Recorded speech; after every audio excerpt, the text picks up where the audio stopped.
So I'm saying that if we could get quantum mechanics and relativity to jive with each other, science would advance greatly.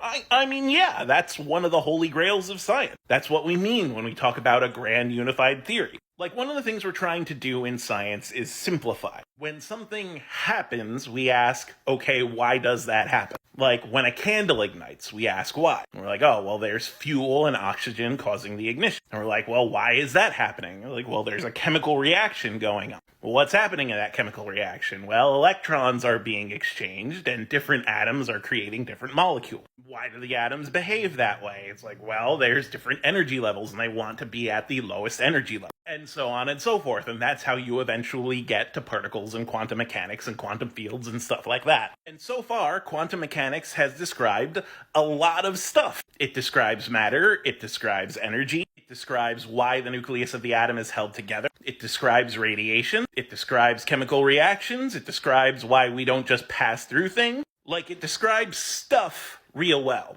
Doesn't describe gravity all that well. Relativity, on the other hand, is great at describing motion through both space and time. Like, why do the clocks on the ISS and the clocks here on Earth desync? Well, that's relativity at work. And in fact, we have to account for that when we make GPSs. Relativity does a great job describing the cosmos, describing how light gets to us from distant places. But it doesn't do a great job describing the small stuff. Like motion on a small human scale, relativity basically doesn't come into play at all, or at least to such a small degree that you could basically ignore it. If we could get those two models of the universe to play well together, we would have a theory that you could apply to anything. It would describe the way that two galaxies behave when they collide with each other, and it would also describe why lemonade tastes better when you put sugar in it. All with just one model. We wouldn't need the two that we're using right now. And one day, I believe we're going to get there. We're not there yet, but we will get there one day. Things like string theory and M theory were basically proposed ways to combine these two models, but